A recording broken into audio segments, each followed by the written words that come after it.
Hello and welcome back to Shulchan Aruch HaRav. We continue with Hilchos Birchos HaShachar, the morning brachas, Siman Nun Gimel, and we pick it up with Sif Yud Gimel. Yesh lamed schus al makaymes. One should judge favorably those places shenahagen shakatanim yodim from that teva lispal arvis b'motzei Shabbos, that where they let children, meaning younger than bar mitzvah, kids who daven from the Umid Motzei Shabbos for Ma'ariv. If there's such a minig, they have that. We could daven l'chavschus l'fisha ein moitzinas HaRav midei chavas, because in such an instance they're not really doing anything to take care of obligations for the tzibur. Shaharei einin machzirnas hatfila. They don't repeat Shemona Esrei, which for those people who don't know how to read could be yotze with that Shemona Esrei. Rak she'em baruch v'kadosh. They do say Baruch and Kaddish, but these are not like obligations like at other times. But if it's a place where the minig is not to let children daven from the Amid, then a child should not daven from the Amid even for Ma'ariv, because there is a Baruch Hu, and also they should not do the short version of the Shema we spoke about. We'll speak about it more later, I think.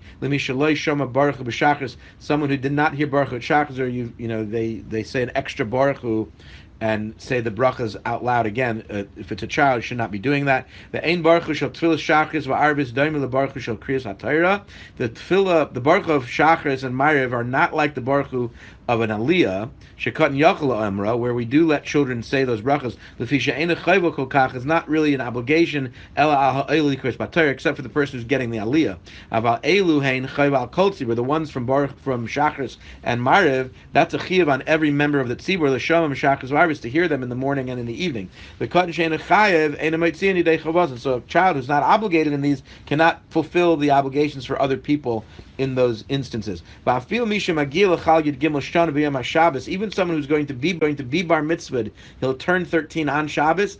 He should not daven Ma'ariv Friday night. In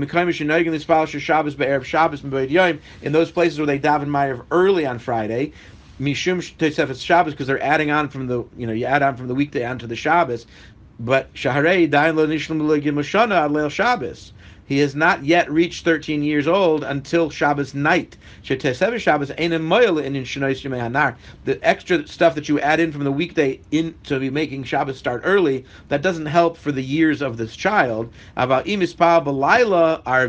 the place that he davens, they don't daven Ma'ariv till it's actually nighttime, then he could actually daven Ma'ariv on Friday night. When Chazal say that it should be 13 years in a day, it doesn't mean you need a full day after becoming 13. It's what it's telling you is you need 13 full years made up of 24-hour days. So at the end of the 13th year, that's the birthday of that year, he's 13. We shouldn't think that one day into the 13th year, meaning 12 years and a day, now he's in the 13th year, that's considered a full year. As soon as the day of his birth starts, which is the end of 13 years, Shleimus, full 13 years, the beginning of that new day of his 13th, essentially his 14th year, the end of his 13th year, and the next day begins, that's considered like a full day, even though it's not a full day, meaning even in the morning he's already considered a bar mitzvah, even though he might have been born in the afternoon of his birthday. HaRav ben Yud Gimel v'yom echad, he's considered 13 years old in one day. He doesn't need 24-hour days from into the middle of that day, when whatever hour he happened to be born. If whether or not if a 13-year-old needs to be checked to see if he's actually has the two pubic hairs that assert his maturity, Yisbar b'Siman Nun Hey, that will be explained later in Siman Nun Hey. Have a great day.